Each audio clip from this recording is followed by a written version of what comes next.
Agradeço bastante, Mabel. Acho que a sua contribuição é fundamental para esse grupo que está pensando uma proposta de uma chapa, né? Pensando uma universidade realmente que possa contribuir para mudanças, né? E nessa proposta de pensar essa universidade, a questão da insustentabilidade nos é muito cara, apesar de ser um termo muitíssimo usado, mas muito mal entendido e principalmente muito mal implementado. E você é uma referência, assim, também nessa temática. Então, eu te agradeço de antemão você parar, né, também, porque eu sei que você é uma pessoa que nunca para, né, está sempre produzindo e pensando, para tentar pensar junto com a gente, esclarecer algumas concepções sobre esse tema, primeiro nas concepções e também pensar alguma forma de uma implementação, tanto no aspecto pedagógico, mas também numa perspectiva mais de organização, porque você foi pró-reitora de graduação, e essa tua experiência também na gestão nos é muito cara, tá? Então, muito obrigada aí por esta aula de novo. Tudo bem. Bom, eu vou começar pelo começo, como se diz, né?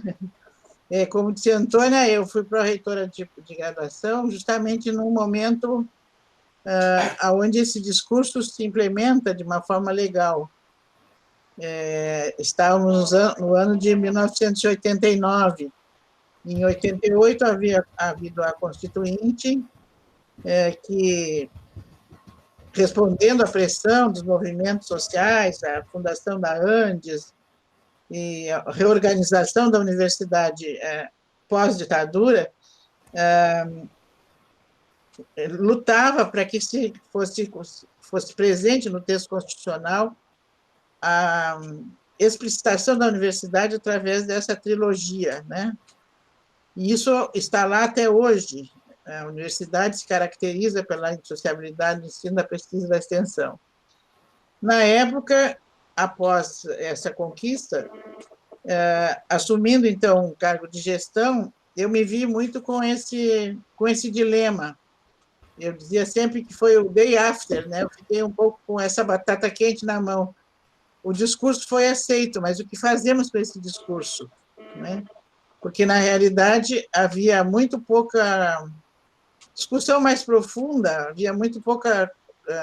Se perguntasse aos professores, em geral, o que eles entendiam por insociabilidade do ensino, da pesquisa e da extensão, normalmente gaguejavam e a gente não chegava a um consenso. Eu trabalhava numa universidade relativamente pequena, uma universidade que, na época, tinha alguns programas de pós-graduação, talvez um primeiro doutorado, algumas experiências de extensão muito tópicas e muito ligadas a grupos como o CRUTAC, na área das agrárias, que eram contratados para fazer extensão, ou seja, a extensão passava ao largo do ensino, ela ia a par e passo, mas não tinha a ver com o ensino. E então eu me debrucei a pensar como é que nós, no caso da graduação especialmente, que era o meu lugar, como é que nós entenderíamos esse processo. Havia muito pouca literatura sobre isso, e naquele momento me valeu um texto do professor Nilvênio Paoli, aí da Unicamp. Eu tinha feito meu doutorado na Unicamp, terminado há pouco, e um texto muito simples, que publicado pela Pró-Reitoria de Pesquisa, eu acho que é na Unicamp, em que ele diferenciava o ensino para a pesquisa do ensino com pesquisa. E ele dizia que a pós-graduação é o lugar do ensino para a pesquisa, ou seja, o objeto principal de formação é a formação do pesquisador, o produto dessa formação é uma dissertação ou tese, enfim, é como educar, como criar, como produzir um novo pesquisador. E que a graduação deveria ser o lugar do ensino com pesquisa, ou seja, aquele ensino que incorpora os princípios da pesquisa no ensino. Na realidade, a graduação não teria um compromisso com o produto, mas sim um compromisso com o processo.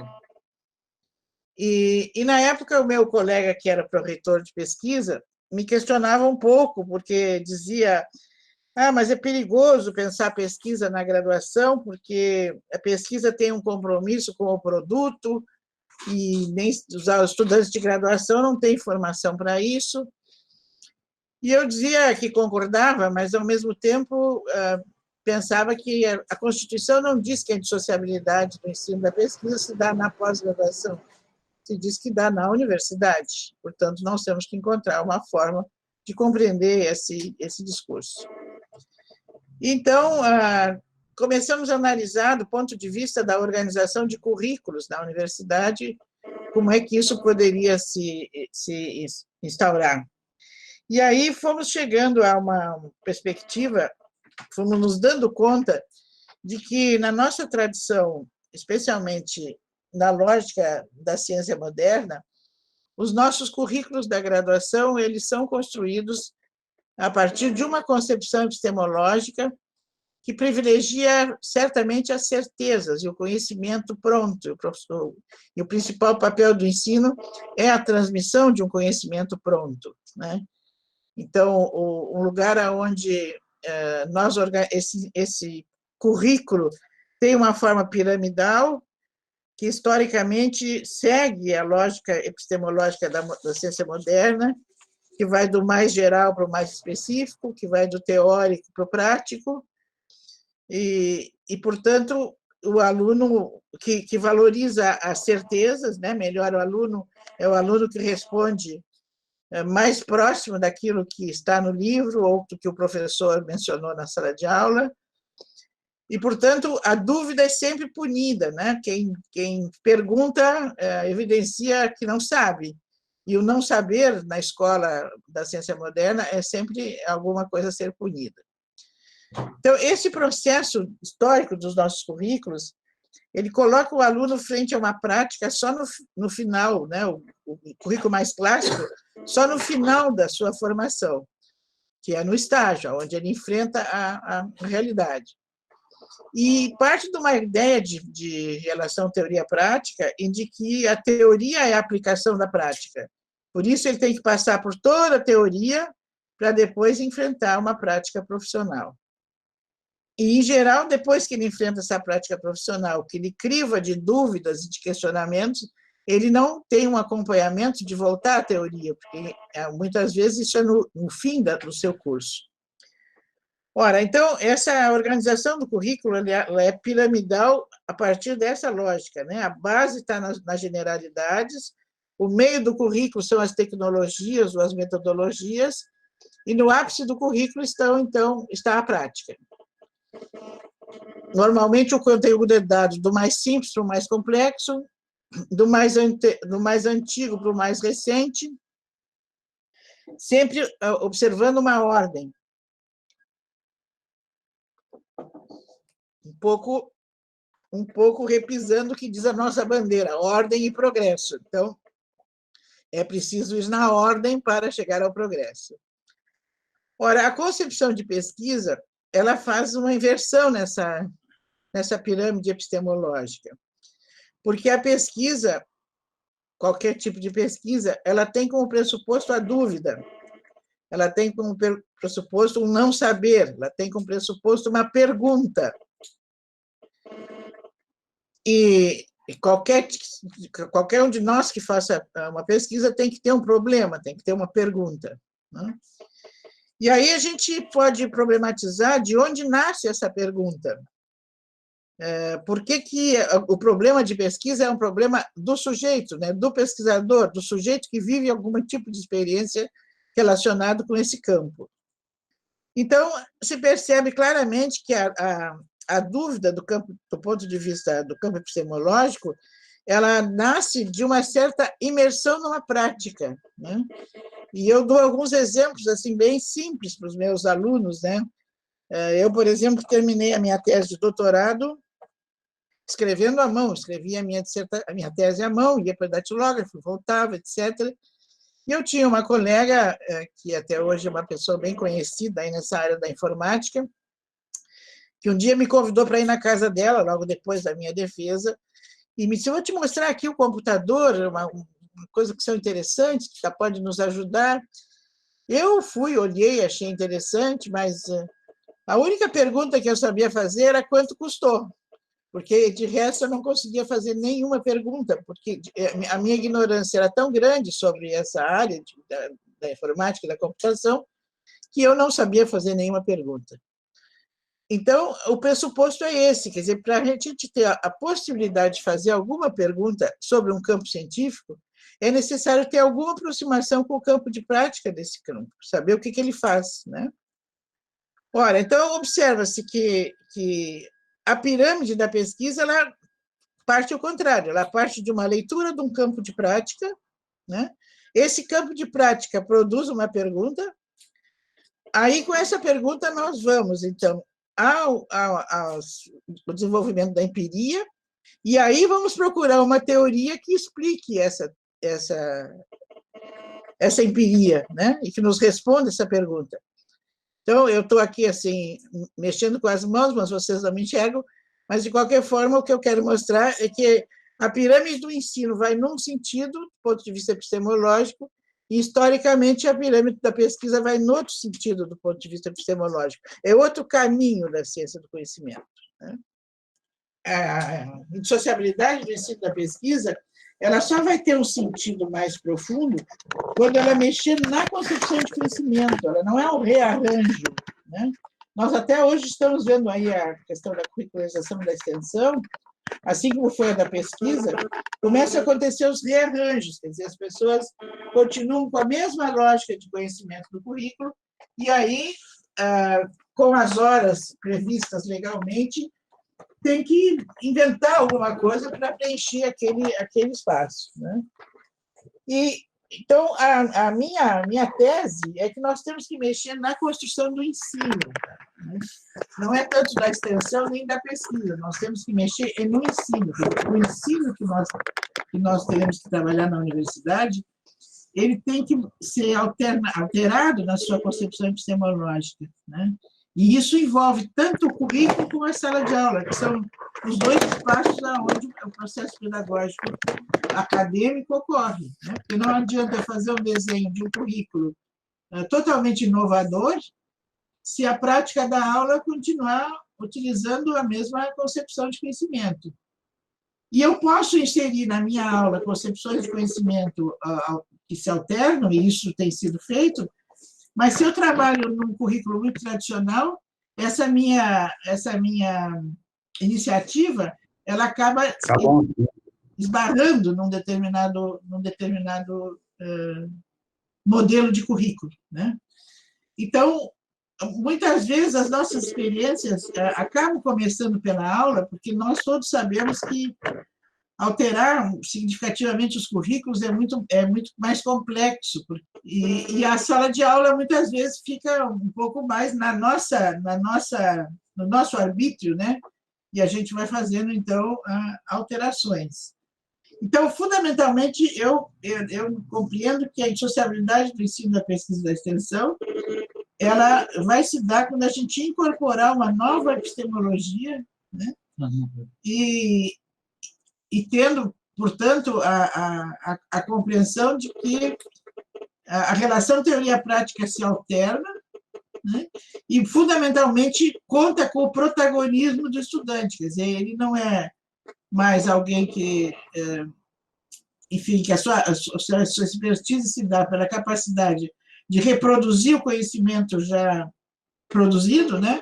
Mas, fundamentalmente, interagir com esse conhecimento, né? Articulá-lo do ponto de vista da sua própria experiência, né? As universidades, na época, escolheram o caminho mais, não sei se mais fácil, mas pelo menos mais lógico até então, porque hoje nenhuma universidade abre mão de ter projetos de pesquisa, de ensino e de extensão, né? Só que a forma como se organizou esse processo continua sendo uma forma dicotômica, né? Por isso nós temos pró-reitoria de ensino, pró-reitoria de pesquisa, pró-reitoria de extensão, projetos de ensino, projetos de pesquisa, projetos de extensão, né? Então, esse é um dos formatos que foi o formato mais fácil, eu diria assim, né? Que respondia às condições objetivas daquele momento, e provavelmente tenha sido o possível.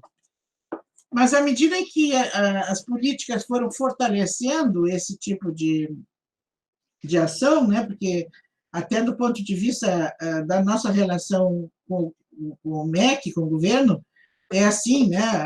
Nós temos a Universidade do MEC e temos a Universidade da CAPES, né? Que dicotomiza muito o que é de legislação e de regulação de um e de um outro nível, com absoluta autonomia, parece que não estamos na mesma universidade, né? A extensão ainda com a prima pobre, ela vem ainda ligada, muitas vezes, a um espaço de compromisso público, popular, que a meritocracia da universidade, em geral, não reconheceu como importante ou como significativa, né? Nessa relação entre saber científico e saber popular, quem é que merece ir para a universidade, né? Toda a questão da meritocracia sempre nos afastou muito da extensão, né? E, portanto, nós temos uma organização que é dicotômica, ela favorece a dicotomia, apesar de se manter na Constituinte que a universidade é o lugar da indissociabilidade do ensino, da pesquisa e da extensão, né? E, quer dizer, temos ensino, temos pesquisa, temos extensão, mas a palavra indissociabilidade nunca foi aprofundada e nunca foi tomada como um mote, né? E isso não é só nosso, né? A gente, nas nossas pesquisas, encontramos uma literatura, especialmente de um professor inglês, Barnett, que ele trata exatamente da mesma questão. Ele diz que talvez, como essa afirmativa da indissociabilidade ninguém contesta, todo mundo aceita, por isso ninguém questiona, ninguém pesquisa, ninguém aprofunda, né? Ela não cria uma interpelação maior, né? E as universidades, então, se acomodaram com essa lógica de manter as três atividades, as três ações, o que é muito importante, mas sem um aprofundamento mais significativo do ponto de vista da sua relação. E, portanto, às vezes, volto para o caso da graduação, que é onde eu me dedico mais, né? Muitas vezes, como aconteceu com a questão da pesquisa, e agora está acontecendo com a extensão, os professores ficam pensando em que atividades eu vou dar como se fosse extensão, né? Então, lá os professores da física e da matemática vão dar exercícios como se fosse prática, como se fosse extensão. De novo, se não altera a concepção epistemológica, as práticas vão seguir sempre na mesma lógica, ainda que a gente possa, e eu acho que temos avançado nisso um pouco, contar com o protagonismo do estudante, né? Porque a indissociabilidade tem que contar com o protagonismo do estudante. Se o estudante não é o principal ator da ação pedagógica, né, esse processo não ocorre, quer dizer, não é no professor, né, mas é no estudante que tem que haver essa possibilidade de interação na relação teoria-prática, né? Então, mais ou menos é por aí que eu venho trabalhando. Essa pesquisa que a Antônia menciona, nós desenvolvemos procurando entender se realmente, como é que esse discurso vem sendo compreendido, né? E uma boa parte dela ouviu os próprios estudantes. E era interessante quando a gente perguntava a eles se eles percebiam, quando um professor um pesquisador reconhecido, se isso fazia diferença na qualidade das suas aulas, né? Porque há um pouco essa ideia de que, se nós temos muita pesquisa, o nosso trabalho de sala de aula tem mais qualidade. Não se pode negar, né? Nem eles negam, né? Para eles, acho que é importante, eles valorizam quando o professor pesquisador traz resultados do seu trabalho, analisa a realidade a partir da ótica investigativa, mas também criticam muitas vezes que os pesquisadores não chegam ao patamar do estudante e, às vezes, são os piores professores, né? Porque falam para si mesmo, não falam para aquele tipo de clientela, né, de grupos que possuem.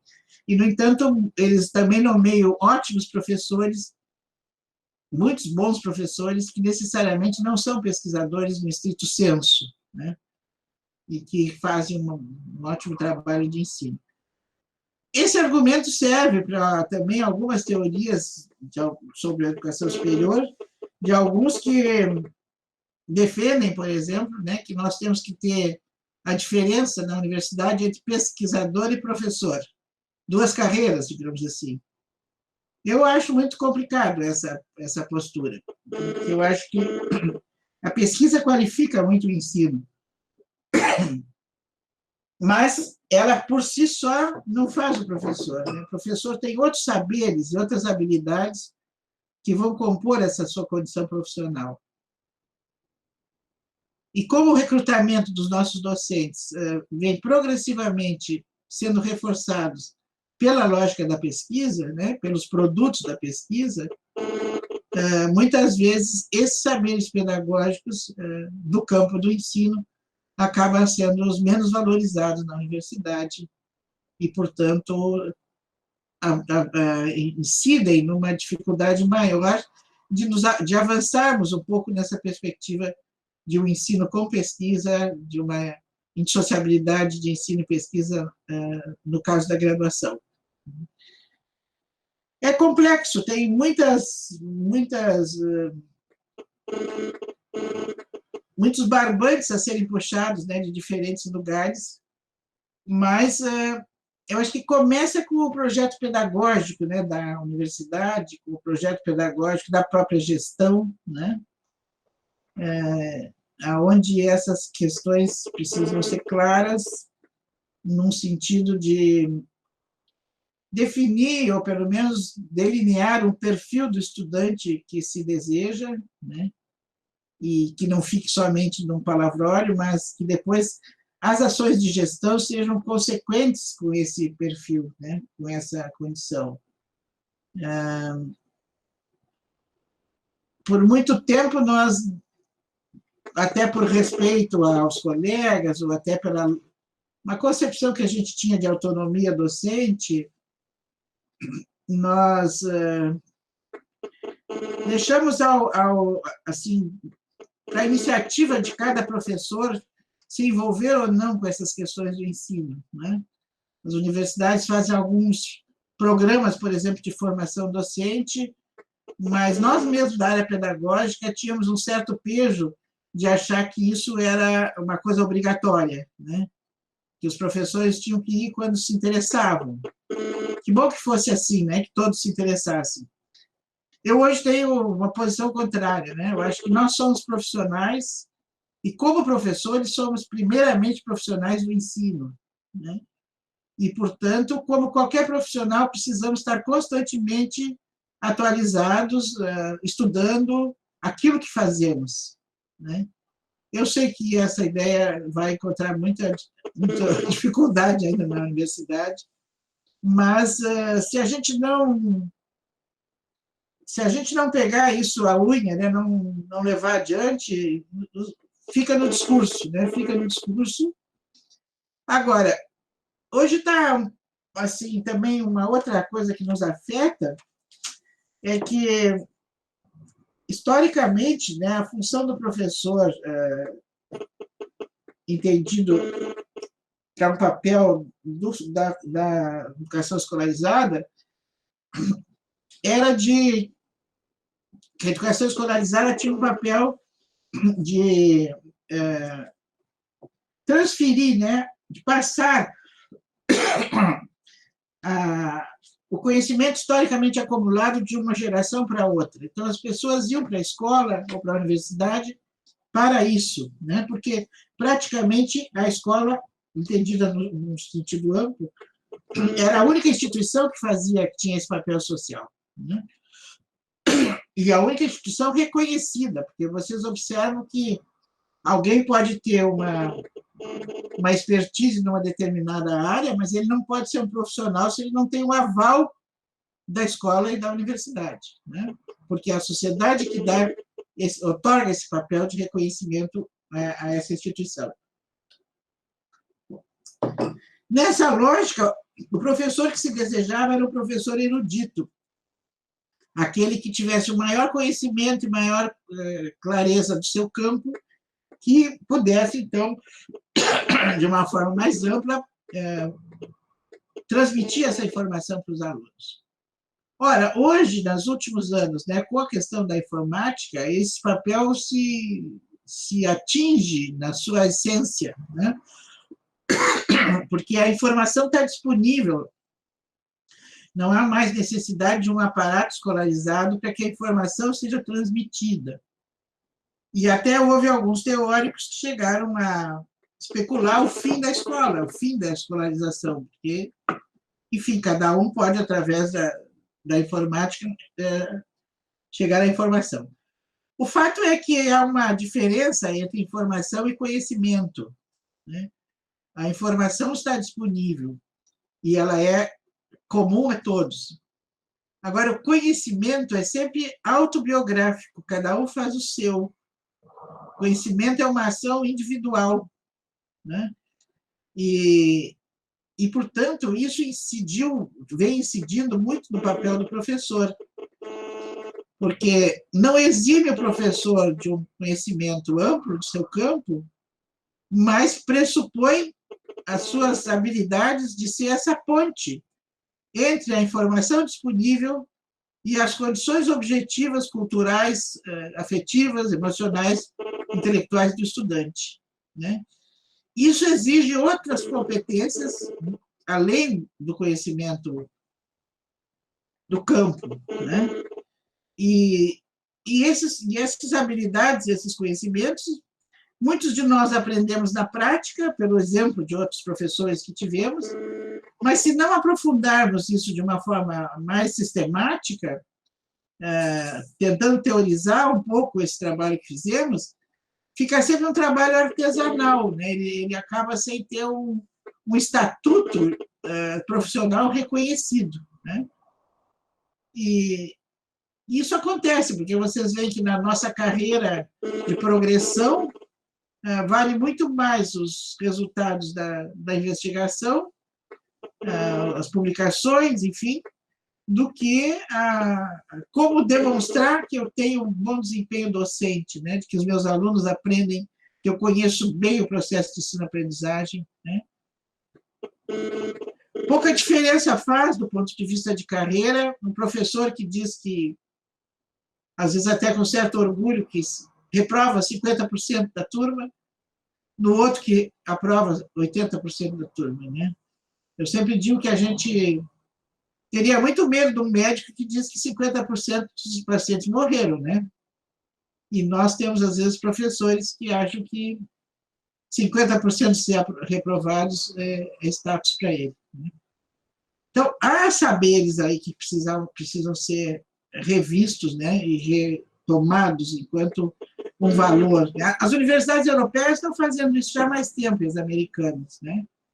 Porque vamos se dando conta, a Europa, especialmente com o Tratado de Bolonha,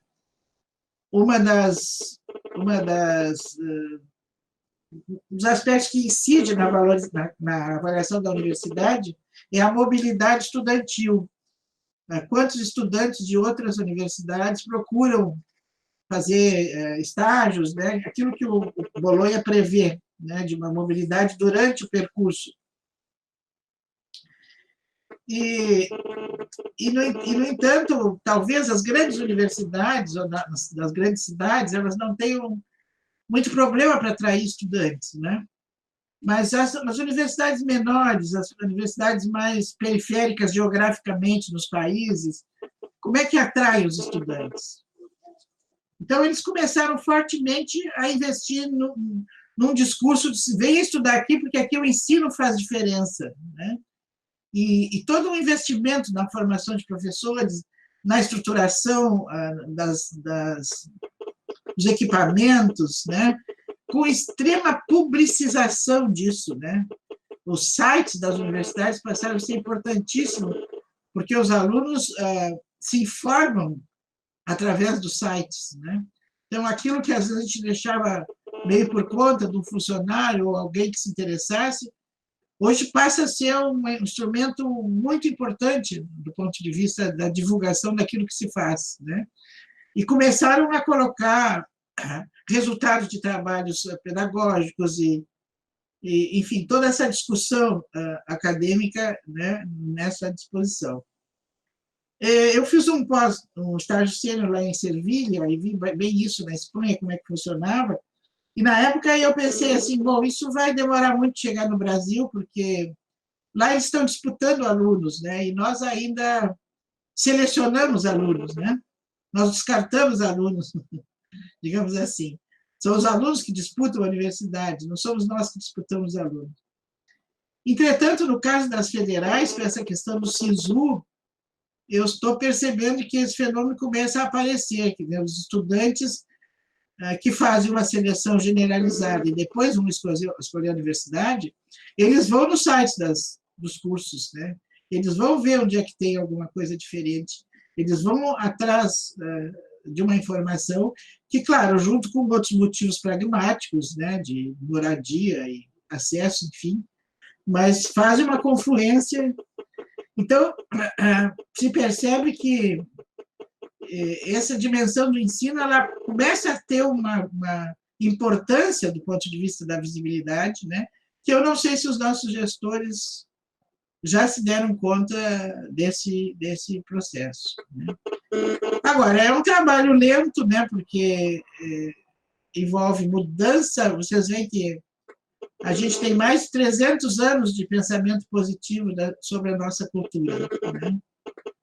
E aí os escritos do Boaventura Santos nos ajudaram muito, especialmente naquele primeiro livro dele pequenininho, né, Um Discurso sobre a Ciência, e foi ali que a gente bebeu muito para fazer toda essa construção teórica da relação ensino e pesquisa, onde ele mostra essa mudança paradigmática, né, de um conhecimento estático, verdadeiro, de resposta única, de único caminho, enfim, né, de tudo aquilo que a gente muitas vezes preservou da reprodução fidedigna daquilo que já está posto, para um paradigma onde temos que incorporar a incerteza como um valor.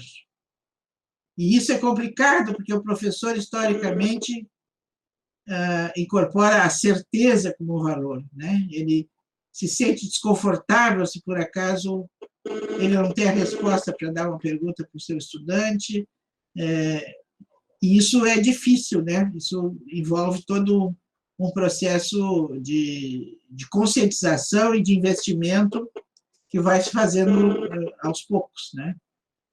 Mas é preciso começar, porque senão nós, sob pena de que vai ficando obsoleta a nossa forma de ensinar, né? E as universidades vão perdendo também esse necessário impacto social, né? Porque tem sido muito importante esse aumento das vagas para as instituições públicas, né? Mas, como já li num determinado livro, a porta da universidade não pode ser giratória, né? Eu entro, faço a volta e saio de novo, né? E talvez esse seja um dos nossos grandes desafios, realmente manter os estudantes e manter os estudantes interessados, né? Capazes de desenvolver um pensamento crítico e também criativo em relação ao seu campo de estudo.